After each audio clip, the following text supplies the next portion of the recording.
how to be competitive. The first thing you want to do when you want to be competitive in this card game, Yu-Gi-Oh, you obviously should have a competition collection.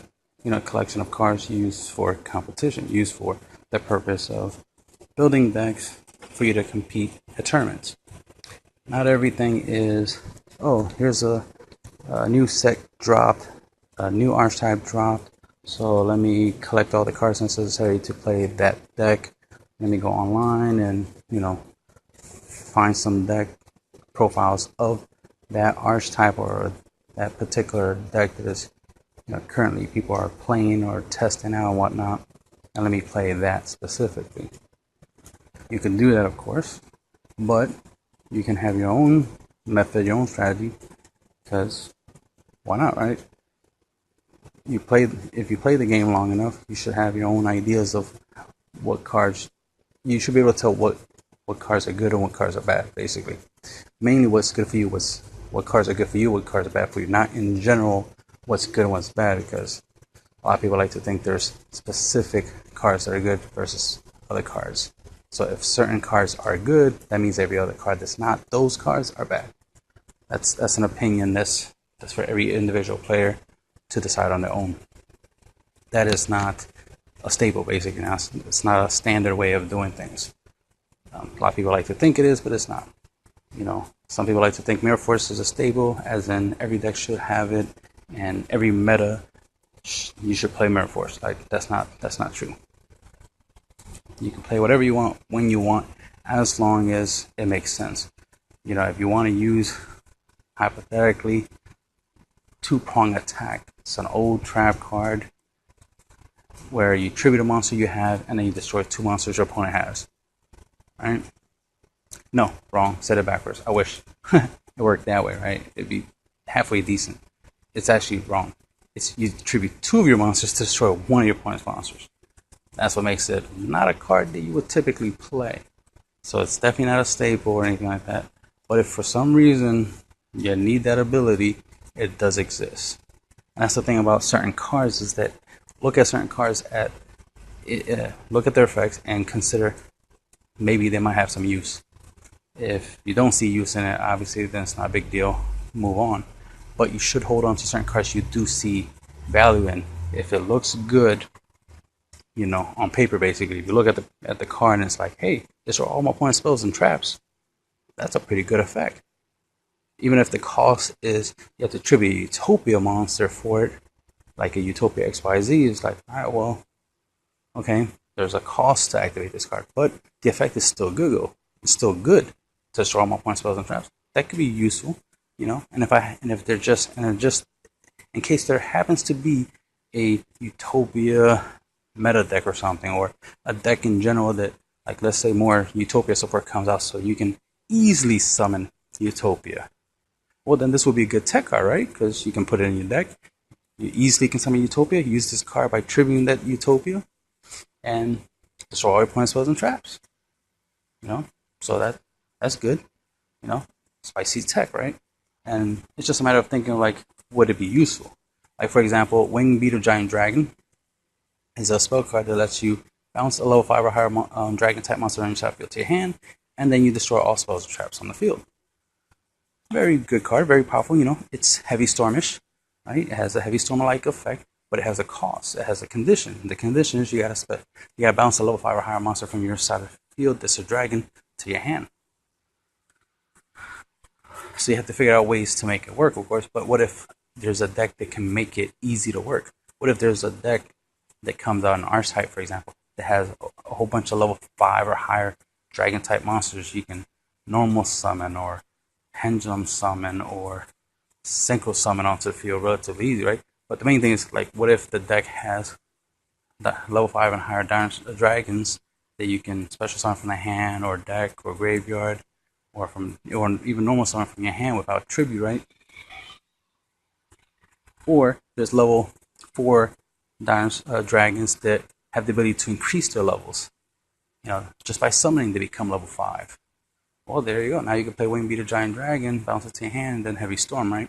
So you get the idea. Is like some cards obviously have good effects, You just gotta meet their conditions in order to use them. And these cards can be competitive, of course, because the idea is it gives you an advantage. The ability to destroy all your opponent's spells and traps gives you an advantage. So being able to normal summon a level 5 and higher dragon, and then play Wing Beat and destroy your opponent's field, and then be able to special summon a whole bunch of monsters after that, and win the duel and beat your opponent. Especially now with Link format, you don't have to worry about what people would say, waste your normal summon on a combo, on a strategy, right? Normal summon a level 5 or higher dragon, bounce it to your hand to play Wing Beat to clear your opponent's back row. It's like now all you could do is special because you already use your normal, unless you have like double summon or some card that gives you an extra summon. But now your opponent is wide open, because mainly you got rid of his back row. So whatever monster he has might not be that big of a threat because you can easily get rid of it, right? Now you can special summon Gofu, for example, make 2 tokens, and then start link summoning and OTK your opponent. If you have that type of strategy, the type of combo, then you're not wasting your normal summon, you're using your normal summon to gain field advantage, to gain the advantage to win in that single turn. So these are the types of things you want to think about competitively. To be competitive, you got to have cards that gives you the competitive edge, right? And not all competitive edge cards are expensive or the popular staple cards. Sometimes some underrated cards can be, your competitive edge. That's the whole point. The whole point is to play stuff that will give you the advantage in a duel against whoever you play against, so that we can win. And if you're good with these cards, if you can make these cards amazing, then of course you're a competitive player. And that's the whole thing about being a competitive player, is that you can make cards that not many people think are good, and you literally make them great. Not only having a collection of competitive cards for you to use when you make decks for tournaments and stuff like that, is also holding on to cores, like cores of certain decks and stuff like that. If you played a deck at one time, let's say you play 6 Samurais in one meta, and then you decide to play some other decks in another meta or another tournament, at least keep the core cards that you need to build a Samurai deck, hold on to them, and sell whatever extra cards you have from that deck, to make money, and then use that money to go buy more cards. You don't want to limit yourself to just having one deck. You know what I mean? That's another thing. If you're a competitive player, you're supposed to have more than one deck anyway. You shouldn't just have one deck and put all your money and all your life savings and put yourself in debt over one deck. Oh, I gotta have the top tier 0 deck. I gotta have the best of the best, because I will never win with the rest. Like, no, that's bullshit. You can win with anything as long as you know what you're doing. The better of a player you are, the less money you have to spend to win, right? A lot of players like to think, and these are usually not the good players, like to think that you got to spend hundreds of dollars in order to on a deck in order to win. It's like, no, you can pay $10 and win. You can buy 3 structure decks and play with 3, with a deck you made out of 3 structure decks and win with that. It just matters about your skill level, like how much you know how to play the game, how to interact, and how to disrupt your opponent's plays, and how to beat the meta. You got to know how to beat the meta. If you don't know how to beat True Dracos, you're not going to beat True Dracos. You got to know how to beat dinosaurs. You're not going to beat dinosaurs if you don't know how to beat them. You got to know things. So if you know how certain decks work and you know how to beat them, of course you compare your deck that you have versus them, and then you see which, what advantages your deck has against them. That's another thing. Meta-analysis. You need to pay attention to what other people are playing.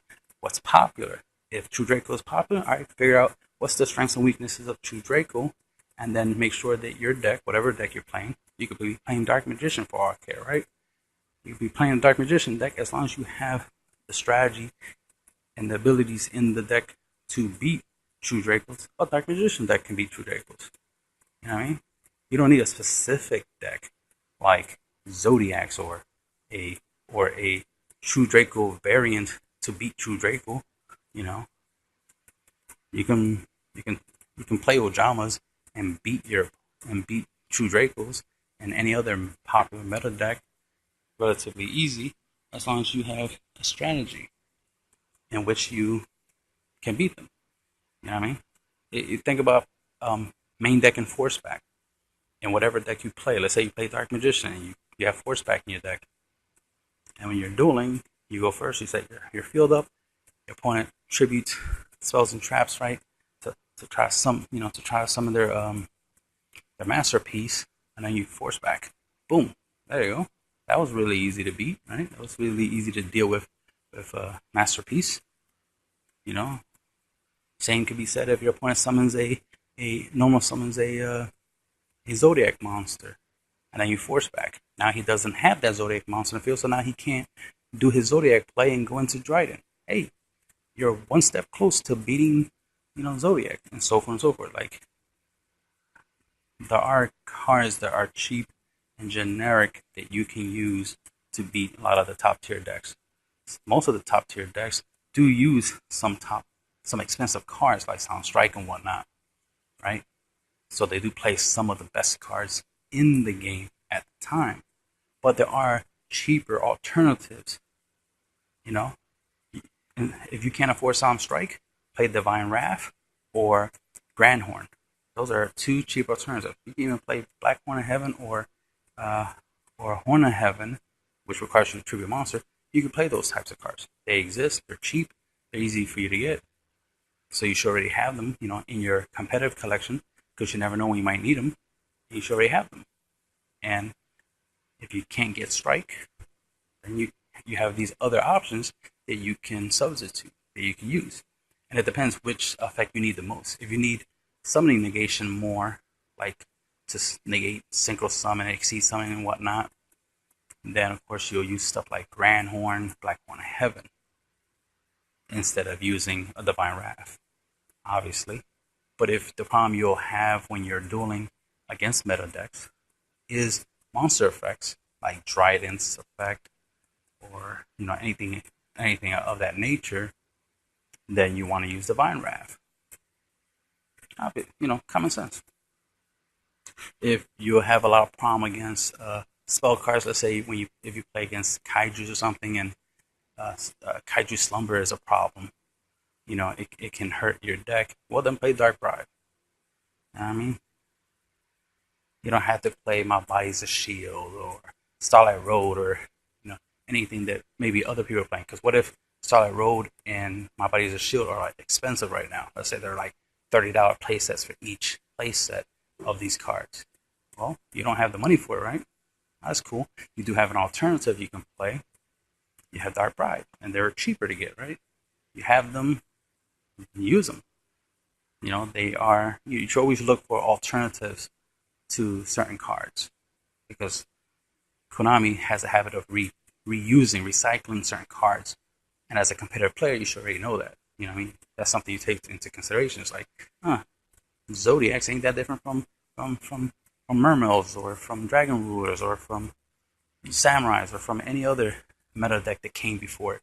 It ain't that different. It has a pretty straightforward basic strategy. And mostly it's to disrupt. It's mostly to slow down your opponent so it'd be easy for you to beat them. Just because they're called Zodiacs does not mean they're completely and utterly different from anything else you've ever seen in Yu-Gi-Oh! It's like, nah, they're monsters. You can beat them just like you can beat any other monster. Alright, so what else does it take to be competitive?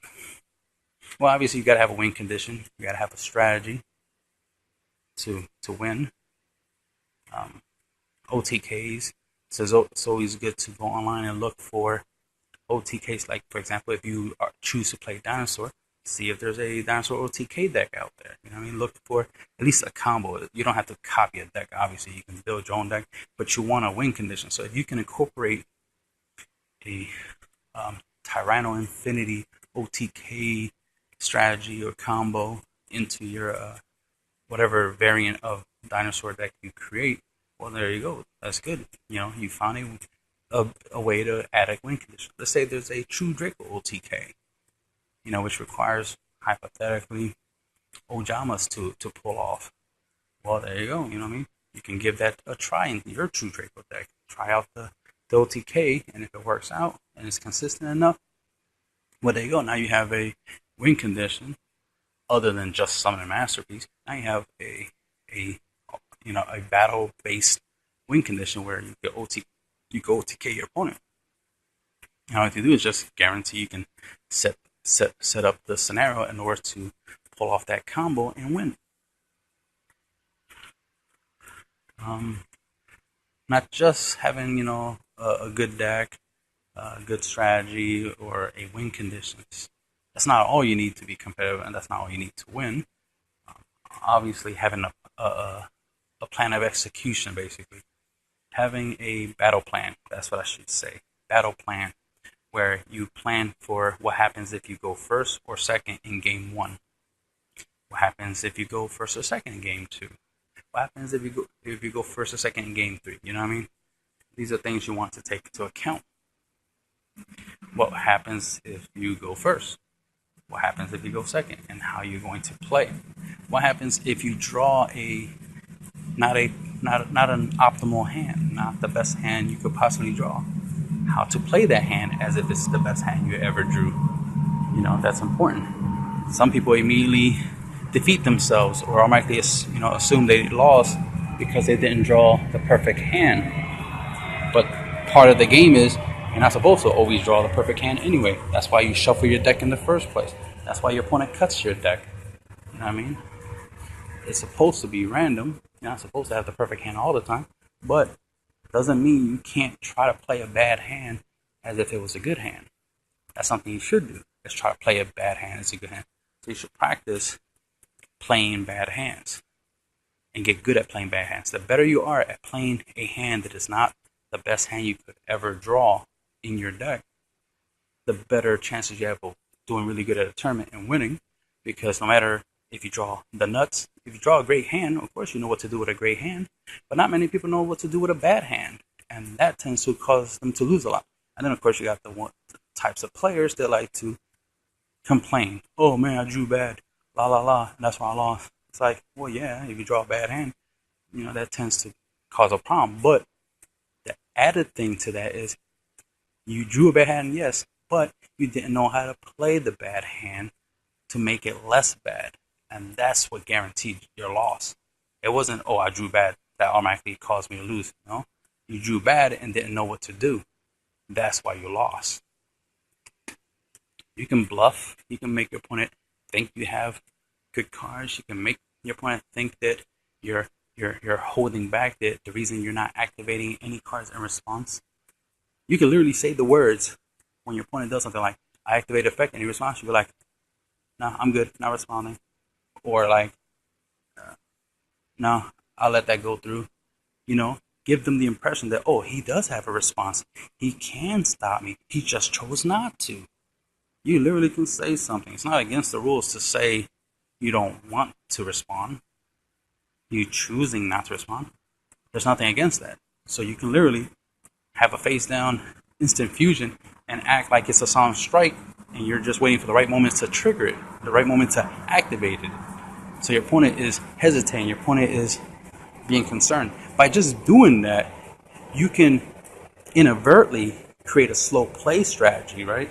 Where, because your opponent is trying to outplay, trying to play around the fact that your face down card might be a solemn strike, that causes them to hesitate, take longer. And since they're taking longer to play their turn, and they're taking longer to make strategies to think and to activate cards, and they're double checking things. Since they're taking longer, you are creating a scenario where obviously you're taking longer, which means they're wasting time, and you can use time to your advantage. So you're kind of creating an inherent slow play scenario, right? Stall scenario where your opponent is taking long. Instead of you taking forever, making it look like, while you keep picking up your face down instant fusion during your turn before you even end your turn, you keep looking at it, you set it back down, you keep looking at it, you set it back down. You look in your graveyard, you look at your hand, you start shuffling your hand, you look at your face down, instant fusion, set it back down, and make it look like you're thinking, making it look like, something is going on that really isn't. And then eventually, if your opponent catches on, like, well, you're slow playing, you're trying to cheat, you're trying to waste time. You don't want to end up in that scenario. Nor should you even be doing that at all anyway. Try to play as fast as possible because you don't want to waste time. You want to get the duel over with as soon as possible. But if you create a doubt, if you create a scenario where your opponent slow plays because of you having a face down card and they think the card might be a threat, that plays to your advantage. You know what I mean? That's not against the rules. It's not against the rules to tell your opponent you're not going to respond to what they're doing because you don't feel like responding right there and then. Giving them the impression that you can respond but you're not going to, that's not against the rules, as far as I know, right? It's not against the rules. To me, that is a legal play, a legal strategy where you can literally imply that you have a response but you choose not to. And that's the end of the video.